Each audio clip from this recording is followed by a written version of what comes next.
Unknown cargo. In the early 90s, I was a deckhand on a ship that frequented the southern half of the globe. We mainly transported goods, occasionally passengers, and sometimes things that we weren't allowed to see.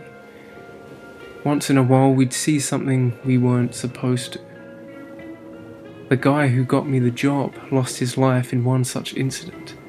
A large wave had rolled our ship hard to the port side and caused our below-deck cargo to shift violently.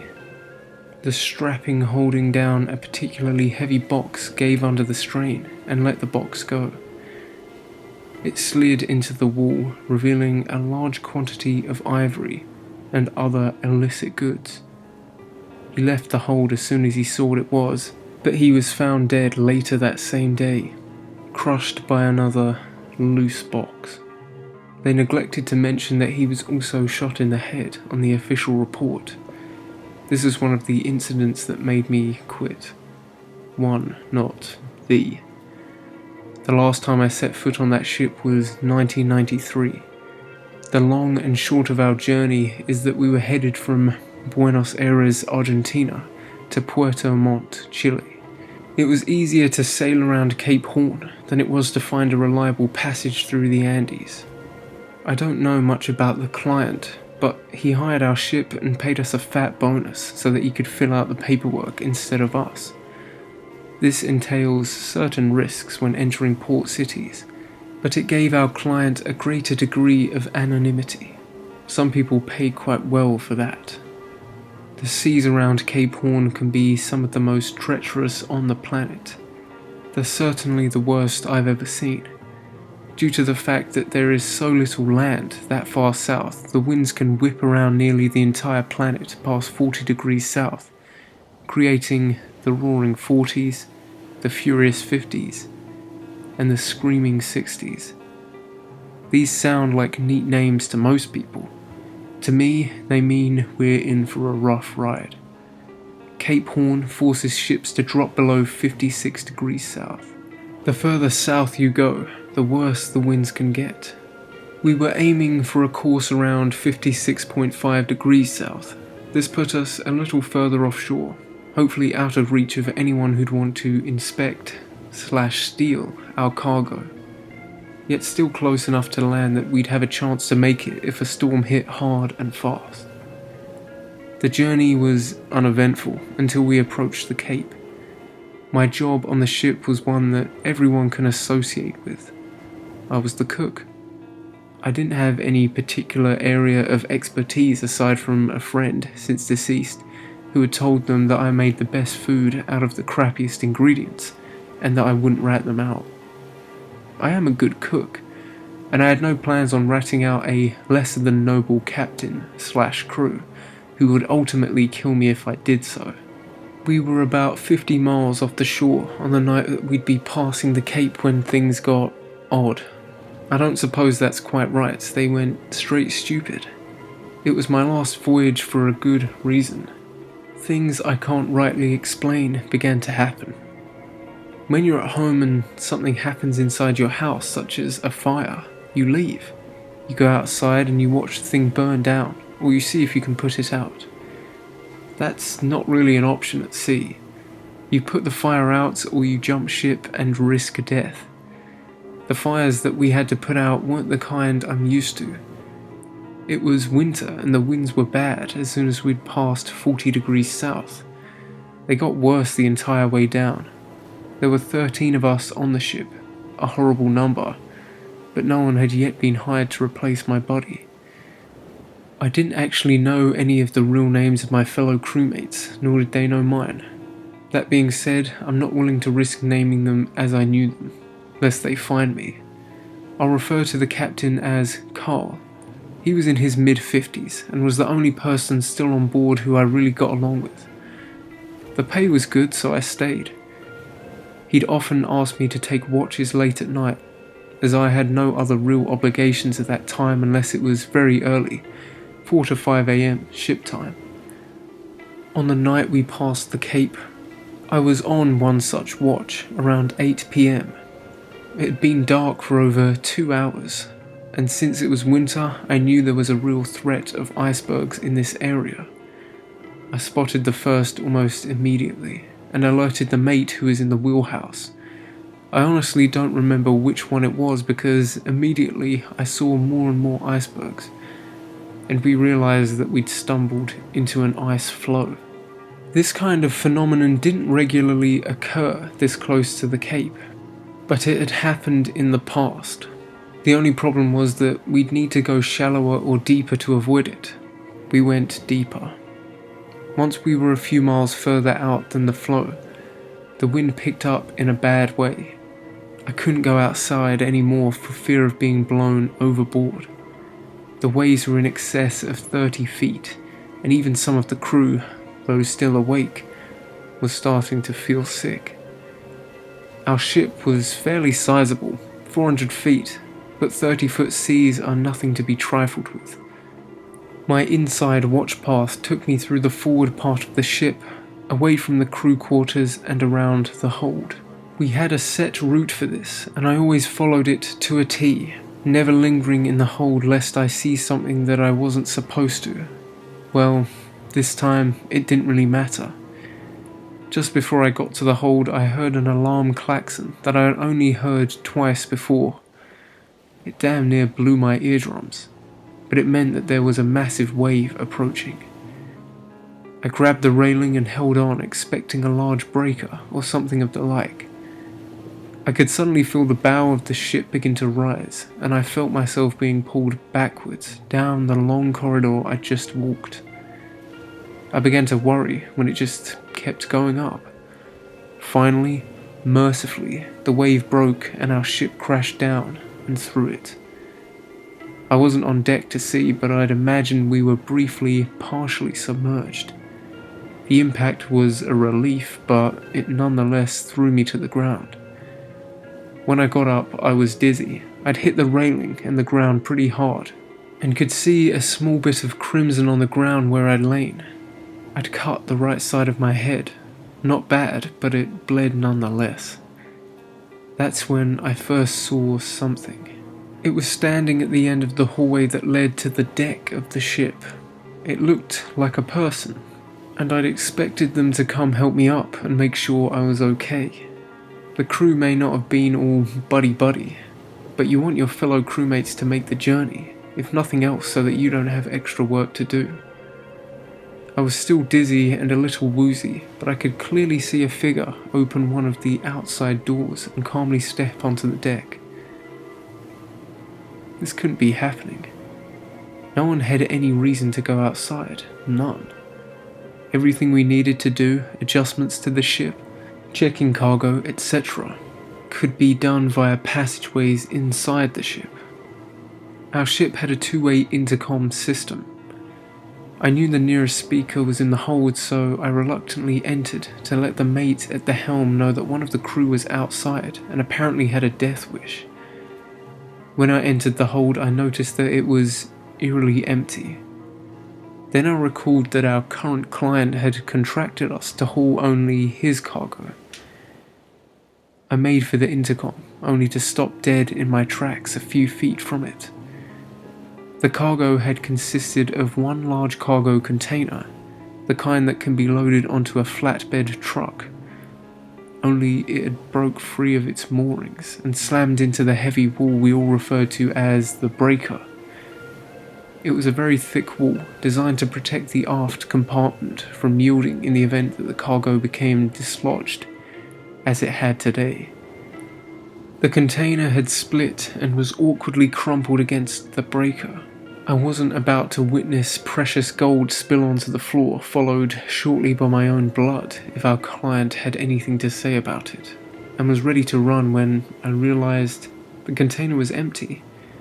I could see all the way to the back of the container, and there was nothing inside at all. I ran to the intercom and screamed that someone had gone outside, and went to leave the room when something about the container caught my eye. There were crosses painted all over it. Every side had at least one cross on it. The doors had one apiece. I stepped just a little bit closer to examine it, and I noticed the interior. It was covered in claw marks. The hinges of the door on the inside had nearly been clawed clean off, and there were deep gouges in the heavy metal that looked almost like someone had made them with a torch. My first thought was that we were hauling some sort of big cat to a millionaire for his personal pet collection, until I realised how foolish it was to think that a cat could claw through metal. Suddenly, I heard the alarm klaxon for the second time in so many minutes and realised that I needed to brace myself in a hurry. I ran for the door on the railing, but it was too late. This wave didn't hit us straight on. Whoever was in the wheelhouse hadn't seen it coming and must have done his best to turn us into it, but failed. The ship listed hard to the port side. I hit the floor like a bug on a windshield and rolled about 20 feet. I heard the captain calling over the intercom that we'd taken water in one of our aft compartments. This had happened in the past and wasn't all that surprising, but the fact that the captain had taken over the ship this late at night, it was now after 11 p.m, meant that we were in pretty bad shape. I took a quick stock of my surroundings and our emergency protocol for situations such as these and realised something. I was completely alone. No one else on the ship would be within 100 yards of my current location. That's when I heard the wind howling louder than I'd ever heard it before. Somewhere nearby there was something open to the outside. I ran from the cargo hold and noticed the door that I'd seen the person walk out was suddenly open again. I ran down the hall and grabbed the door to shut it, but found it incredibly hot. The door handle burnt through my gloves and caused them to briefly smoke. I ripped my jacket off and used it to turn the heavy-duty handle and finally seal the door. Over 3 inches of water now coated the floor. It would drain, but I still was left with the uncomforting thought that there was some person or people on board that I probably wasn't supposed to know about, and he or she was now loose. I decided to take the long way around the hold to avoid any unnecessary meetings with our guests. This took me to the extreme bow of the ship. It was a somewhat cramped passageway that I'd only used 2 or 3 times prior, but we all knew about it. This passage was our way of avoiding the hold at all costs. It had only 2 doors and didn't connect directly to the hold. Very near the turning point where the path doubled back, I looked out one of the portholes and could see the worst seas I'd ever been in. It was almost as if some higher power was trying to sink our ship. I stared out the window, watching the waves grow larger and larger, almost as if in a trance, for about 15 minutes before I realised how long I'd been standing there. There I saw a trifecta of monster waves rushing at our ship from 3 different directions. From what I could see, there was a 30-foot or better wave approaching each side of the ship, and a monster of at least 50 feet coming at us straight on. I heard that massive alarm klaxon again, and this time there was an announcement with it. "Hold on, boys, this is going to be bad." The waves didn't hit us all at the same time, as if that was some sort of mercy. The port wave hit first and pushed us into the starboard wave, which actually worked to right the vessel somewhat. The captain didn't mess around. He was good at his job. The last wave was the biggest I've ever seen.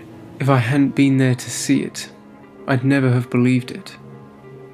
There was probably a 5-second break before it hit us, and it hit hard. I was already well braced, thankfully, but I could hear metal being wrenched and sheared on deck. There was going to be damage. I looked up and out the window again, only to see our onboard crane rushing towards it. I suddenly felt the temperature around me rise sharply, and before the crane hit the window, everything went black. I woke on the floor about 20 feet from a gaping wound in the front of the ship.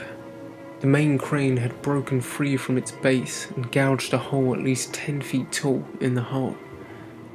I couldn't see below my deck to see its true depth. I could feel the warmth escaping the hallway through the opening and realised that while the outside temperature was in the low 30s, The interior temperature had to have been over 100 degrees Fahrenheit when the crane struck. The power had gone out all around me. I could only hope it was a localized event. If the ship lost power, then we'd flounder in short order in these seas. I suddenly had the unsettling feeling that I was not alone. I jumped to my feet and felt my way along the wall opposite the way I'd come. Suddenly, I felt the temperature rise again, and my mind immediately went to fire. Fire on a ship was bad, I knew that. This was worse. I made the mistake of looking back, and I could see a dark figure on the other side of the crane wreckage that was completely cloaked in fire. But this fire shed no light, it only created heat. I took a step back and suddenly the area in front of me exploded with heat. The figure stood directly in front of me. It was at least 7 feet tall and didn't walk like a person. Despite the incredible heat, I was completely frozen. Another massive wave shook me from my stupor and I ran. I ran like I'd never run before, but I could still feel the heat right behind me. I finally reached the front commons of the ship and saw that the rest of the ship still had power. I also saw that there were deep scorch marks in my jacket. I looked behind me through the heavy door leading to the hold and didn't see anything but black. I needed to alert the captain. As if the storm wasn't bad enough, our cargo didn't seem to be of this world. I had no intention of returning to the hold area, so I'd be using the galley intercom to reach the captain. I went down the first flight of stairs I could find and made a straight line for the galley. About halfway there, the power flickered. The emergency lights were all floor-based and offered very little help, except that I wouldn't run full speed into a wall. As I turned the last corner before the galley, the power went out completely. The emergency lights gave off their orange glow and illuminated the bottom foot or so of the path. Once my eyes adjusted to the darkness, I looked down to the galley and, to my horror, I saw a large dark figure pause, then enter the galley through the exact door I was headed to. I had no wish to run into whoever that was, but I didn't really have much of a choice. The bow of the ship was heavily damaged, and if we took too many waves through that gaping wound, we'd eventually begin to flood. Forgetting the fact that there was something on board that I couldn't rightly explain. I made my way to the galley door and paused to listen in the galley. I couldn't hear anything over the sound of the raging storm outside. I inched my way inside and felt along the wall until I was at the intercom. The intercom system had a battery supplier that would activate upon power loss. I hit the button and asked for the captain. I heard only static. After several seconds that felt like hours, I heard a mate I'll refer to as Omar say, "Who are you? Where are you? Carl is hurt. The ship is damaged. What has happened?" I identified myself and he relayed that Carl had fallen after the trio of large waves and broken his arm. The last thing I heard was that we couldn't turn further inland because the storm got far worse when we did. With a pop, that message faded into static I was unfamiliar with, and I heard a noise I didn't recognize broadcast across the intercom system. "You will all die." I felt my hair stand on end. The voice was not only over the intercom system, but also just inches from my face. I scrambled backwards and felt an insane heat grow from the galley. It had used the intercom I was actively using to transmit that, as far as I could tell, to the entire ship. I ran to try to get back to the stern of the ship, where I knew there'd be other people. I ran full speed through the darkness and stumbled directly into a ladder well leading down to the next deck. I caught myself at the last second, but not before wrenching my ankle and banging my head, yet again, into the hard metal. I knew it wasn't broken, but I could feel shooting pain in my foot with every step, and I began to limp hard. I jumped down the ladder well and followed the dim emergency lights towards the main crew area. The first intercom I came to didn't help much.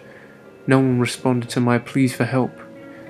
I finally made my way to the bridge and found no one. There was a little blood on the floor, but no crew. I looked out the windows and into the driving storm to see a small blinking light off to the side of the ship. The crew had taken the lone lifeboat and left me on board. I tried to radio to the lifeboat, but the radio did nothing but crackle. Finally, the lights on the bridge began to flicker as well. I was going to die. The thing finally caught me. I had almost given up when I realized that I did have one last resort. We had survival suits stored in the hold of the ship. If I could make it there, I might have a chance. Not a great one, but at least a chance in the frigid waters. The only way there would be on the surface of the ship. I ran to the door leading out of the bridge and tore it open. The wind was terrible. It was driving sleet and snow all over the ship. It wasn't quite cold enough to outright freeze the saltwater, but precipitation was a different story. I ran as best I could on my hobbled leg and in the horrible weather, covering the distance from stern to bow in about a minute. The outside lights were still operating, but I could see the bridge flicker and go dark after a few seconds. I needed to hurry. I opened the door leading to the hold and found it too warm. Something was wrong. The lights were still on, but the temperature was just too high. I ran towards the rear of the hold to get the emergency suits, only to see water rush in from the open door. More water than there should have been. Too much water. I suddenly found myself floating and swimming in frigid water. It filled the room, and then I saw up at the ceiling, gasping for breath. I felt the ship move again, and I was thrown towards the wall. That was the last thing I remembered. I woke on the table of our ship's doctor, staring into a bright light. He was looking away from me when I woke, and I struggled to form the words to speak. He noticed I was up and informed me that something strange had happened on board. The power in the forward section of the ship had been lost in the storm, but the stern and engines remained fully operational. I had been found soaked in seawater in a survival suit, running an incredibly high fever, convulsing on the floor of the cargo hold. I'd taken a good shot to the head and probably had a concussion. I began to finally relax. I went back to my room with orders to rest, and the crew would figure out food for themselves that night. I made it all the way back to my room when I realized that I'd forgotten my jacket at the doctor's. I opened the door and grabbed it from the table and made my way back to my small room. As I laid down to sleep, I remembered that my jacket had been burnt, and I absent-mindedly turned my jacket around to make sure that there weren't claw marks or scorches on it. Nothing. As I threw it on my chair, it turned inside out, revealing a massive scorch in the shape of the door handle and a sizable claw mark scorched onto the inside, exactly where it would have been if the jacket was on inside out. I had to check the hold. I made for the front of the ship in a hurry. The hold was warm like it had been earlier. The crane was undamaged on the surface and the storm hadn't abated much. I entered the hold and saw the cargo container. Crosses were painted on every side still, but it was wedged in place as always, properly secured and unopened. I breathed a sigh of relief and went to go back to my room. I suddenly heard a voice over the intercom. A familiar one this time. I'm still here. I looked back to the container in time to see the power flicker on, revealing a large black figure standing in front of the container. The power almost immediately went back out and I was left dumbstruck. I ran back to my room, threw the jacket out the window and locked the door. For what that was worth. I made excuses to the captain and crew to avoid the front of the ship for the rest of the journey. It wasn't hard. Once we arrived at Puerto Montt, I informed the captain that I was quitting. I found overland transport back home, and never looked back. I saw it the entire way home out of my peripheral vision. I could see shadows moving with the truck, or when we'd be on a small boat, I'd see things in the water. Once I got home, I found a job cooking in a small restaurant and kept to myself.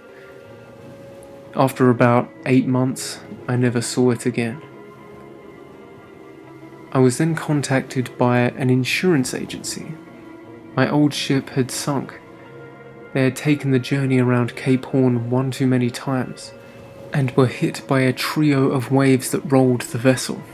It almost righted itself, but the main crane had torn free and gouged a large hole in the front of the vessel. This let water in rapidly and flooded the port side of the ship.